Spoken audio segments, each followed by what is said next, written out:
Hello friends, welcome to your favourite YouTube channel the IS hub. And आज की इस video के अंदर हम एक बहुत ही इंपॉर्टेंट एंड सीरियस टॉपिक के ऊपर बात करेंगे। टॉपिक का नाम रहने वाला है how terrorist organisations fund their operations. आखिरकार वो कौन से जरिए हैं जिसके थ्रू ये टेररिस्ट ऑर्गेनाइजेशंस पैसा इकट्ठा करती हैं एंड दुनिया भर के अंदर टेररिज्म को स्प्रेड करती हैं, वायलेंस को स्प्रेड करती हैं। सबसे पहले हम ये जान ले कि पूरी दुनिया के अंदर टेररिज्म शब्द को लेकर कोई एक सिंगल डेफिनेशन मौजूद ही नहीं है।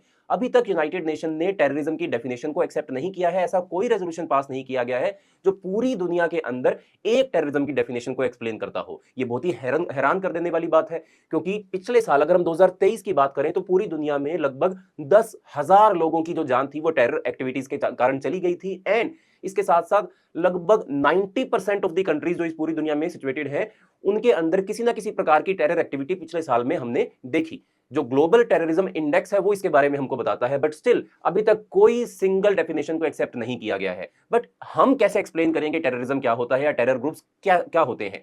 टेरर ग्रुप्स या टेरर ऑर्गेनाइजेशंस ऐसी कुछ ऑर्गेनाइजेशंस होती हैं जो अपने रेडिकल एम्स, रिलीजियस एम्स या आइडियोलॉजिकल एम्स को अचीव करने के लिए वायलेंट मेथड्स का इस्तेमाल करते हैं, जैसे कि बॉम्ब ब्लास्ट, जैसे कि किलिंग्स, जैसे कि किडनैपिंग, जैसे कि हाईजैकिंग। अलग अलग प्रकार की एक्टिविटीज को किया जाता है और कुछ एरियाज के अंदर तो ये टेरर ग्रुप्स पूरी कंट्री को ही कंट्रोल करते हैं। जैसे कि अगर हम अफगानिस्तान का एग्जांपल लें तो तालिबान जो है वो पूरे अफगानिस्तान को कंट्रोल करता है। ऐसे ही बोको हराम नाइजीरिया के अंदर, ऐसे ही आईसिस सीरिया एंड इराक के अंदर बहुत सारे ऐसे टेरर ग्रुप्स हैं जो पूरी की पूरी कंट्री या एक कंट्री के बहुत बड़े रीजन को कंट्रोल कर रहे हैं। और इसका इन्फ्लुएंस जो है वो 90% दुनिया के ऊपर पड़ रहा है। हजारों लाखों लोग जो है वो अपने घरों से बेघर हो जाते हैं हर साल। बट आखिरकार ये पैसा आता कहां से है? इस पैसे के बहुत सारे जरिए हैं, जैसे कि कुछ पैसा जो है वो चैरिटी से इकट्ठा किया जाता है। अब हम तो चैरिटी प्रोवाइड करते हैं या वेल्दी इंडिविजुअल्स जो है वो चैरिटी प्रोवाइड करती हैं, कंपनीज चैरिटी प्रोवाइड करती हैं कुछ एनजीओस को। अब चैरिटी दी जाती है जनता के भलाई के लिए, ताकि उस पैसे का इस्तेमाल करके लोगों को education and health facilities provide करवाई जा सके। बट ये जो एनजीओस हैं, ये आखिरकार कई सारी एनजीओस जो हैं, सभी एनजीओस नहीं, कई सारी ऐसी एनजीओस हैं वर्ल्ड के अंदर जो यही काम करती हैं, पैसे लेती हैं, फ्रंट क्रिएट करती हैं और उस पैसे को साइफन ऑफ करके टेरर ऑर्गेनाइजेशन तक भेज दिया जाता है, जिससे ये अपने ऑपरेशंस को चला सके।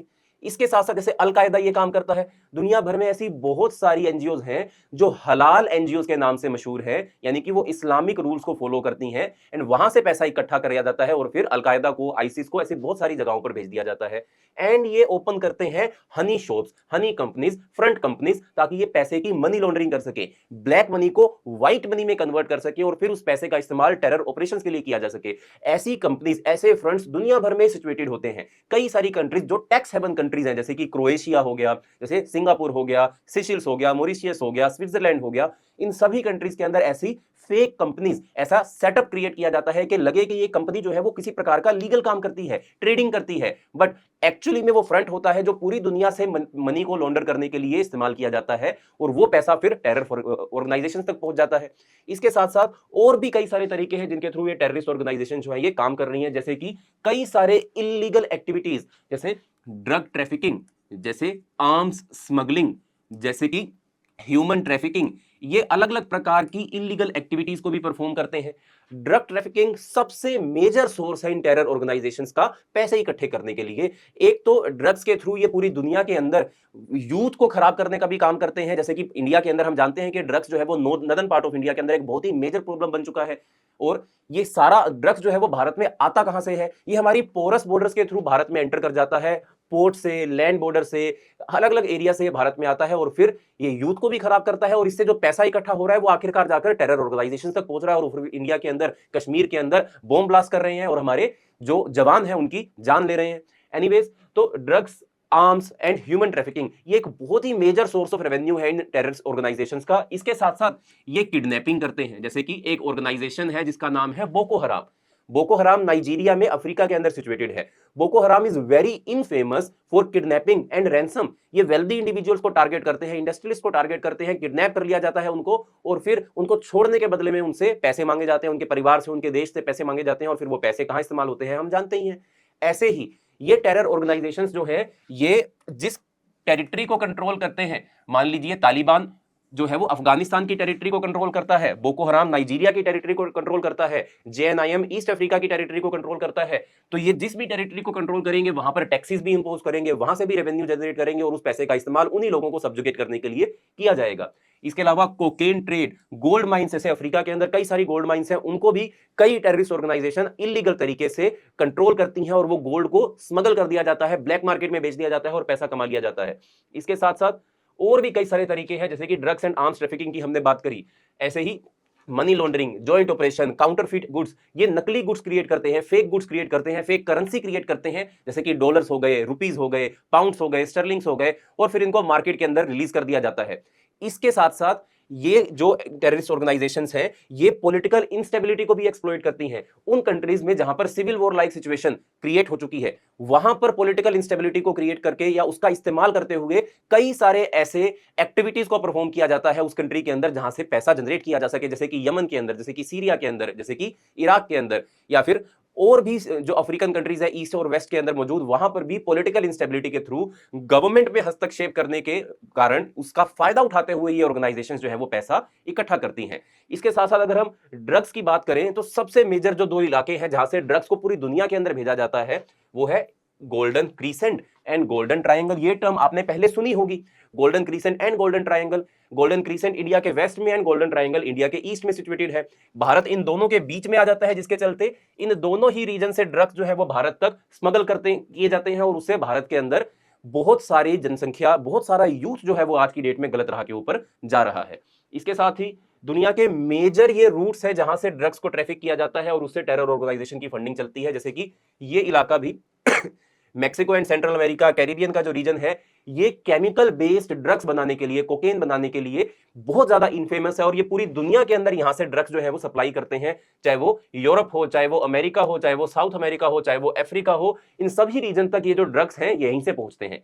अब इसके साथ साथ ऑर्गेनाइज्ड क्राइम एंड इन टेररिस्ट ऑर्गेनाइजेशंस के बीच में एक नेक्सस होता है, उस नेक्सस के चलते भी बहुत सारा पैसा जो है वो इकट्ठा करते हैं। अगर हम एक अनुमान लगाएं, वैसे तो एक कहीं भी कोई भी सही आंकड़ा मौजूद नहीं है कि पिछले साल या पिछले दशक के अंदर इन टेररिस्ट ऑर्गेनाइजेशंस ने कितना पैसा कलेक्ट किया, बट एक अनुमान के अनुसार 600 टू 700 बिलियन डॉलर्स जो है हर साल लगभग ये टेररिस्ट ऑर्गेनाइजेशन जो है वो कलेक्ट करती हैं और लगातार ये पैसा बढ़ता जा रहा है। लगातार इनकी जो ग्रोथ रेट है वो इंक्रीज करती जा रही है। ऑल्दो ग्लोबल टेररिज्म इंडेक्स 2024 के अकॉर्डिंग पूरी दुनिया में 2024 में अभी तक 22% गिरावट आई है टेररिस्ट ऑपरेशंस के अंदर, बट वहीं 22% ज्यादा लोगों की जान भी गई है।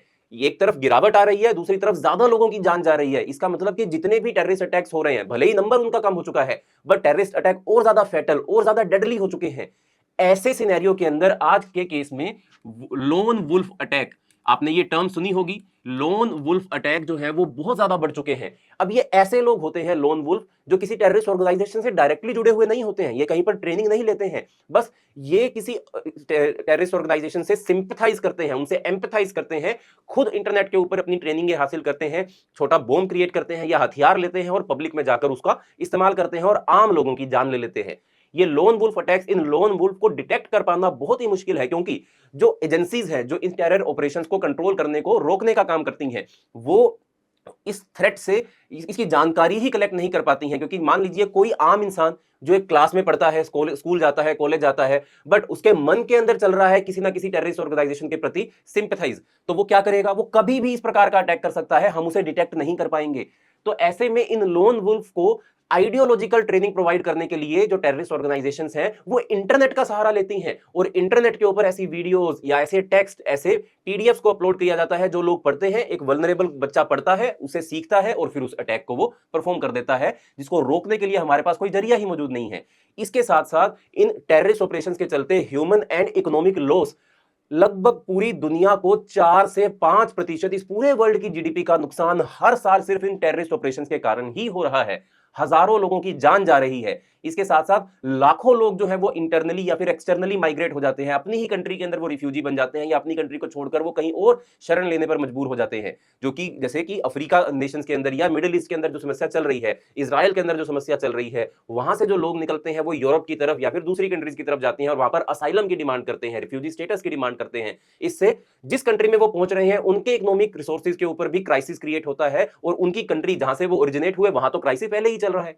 इसके साथ साथ पॉलिटिकल इंस्टेबिलिटी भी क्रिएट होती है एंड ग्लोबल सिक्योरिटी थ्रेट भी क्रिएट होता है। ऐसे में जैसे जैसे टेररिस्ट ऑर्गेनाइजेशंस पैसा इकट्ठा करके इन ऑपरेशंस को चलाती हैं, तो दुनिया भर में कंट्रीज मजबूर हो जाती हैं अपनी मिलिट्री को और स्ट्रॉन्ग करने के लिए, उनकी पावर को और बढ़ाने के लिए, ताकि वो ऐसी एक्टिविटीज, ऐसे थ्रेट से बच सके।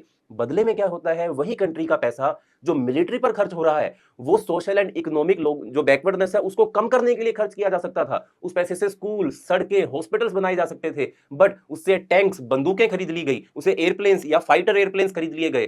तो ऐसे में जो हमारी मिसजज्ड प्रायोरिटीज हैं इस टेररिस्ट ऑर्गेनाइजेशंस को कंट्रोल करने के लिए, टेररिज्म को कंट्रोल करने के लिए, उससे दुनिया भर के अंदर एम्प्लॉयमेंट जनरेशन पर, पॉवर्टी रिडक्शन के ऊपर, इन सब के ऊपर नेगेटिव इफेक्ट पड़ता है। तो ये मुद्दा जो है वो सिर्फ यहीं तक सीमित नहीं है, सिर्फ इंडिया तक ही सीमित नहीं है, पूरी की पूरी दुनिया 90% कंट्रीज इससे जूझ रही हैं अभी तक। फिर भी कोई भी एक डेफिनेशन, जैसे हमने स्टार्टिंग में बात किया, यूनाइटेड नेशन ने एक्सेप्ट नहीं की है, जबकि उसके बदले में यूनाइटेड नेशंस जो है वो हर साल यूएन पीस कीपिंग फोर्सेस का इस्तेमाल करके कई सारी कंट्रीज के अंदर सिविल वॉर लाइक सिचुएशन को कंट्रोल करने की कोशिश करता है। बट स्टिल अभी तक दुनिया जो है वो टेररिज्म से निजात नहीं पा पाई है। ऐसे में तालिबान का अफगानिस्तान के अंदर ग्रो कर जाना एंड और भी कई सारी ऐसी टेररिस्ट ऑर्गेनाइजेशंस का पाकिस्तान के अंदर बेस होना भारत के लिए एक बहुत ही बड़ा चैलेंज है। एंड पाकिस्तान के अंदर ये टेररिस्ट ऑर्गेनाइजेशंस को कैसे पनाह मिलती है, कैसे ये ऑपरेट करते हैं, कैसे इनकी ट्रेनिंग चलती है और भारत इनको कंट्रोल करने के लिए क्या कर रहा है, इसके ऊपर हम एक और वीडियो के अंदर, अगली वीडियो के अंदर हम इसके ऊपर बात करेंगे। अगर ये वीडियो आपको पसंद आई हो, अगर इंफॉर्मेटिव लगी हो, तो प्लीज वीडियो को लाइक करें, वीडियो के एंड में कमेंट करें एंड चैनल को भी जरूर सब्सक्राइब करें।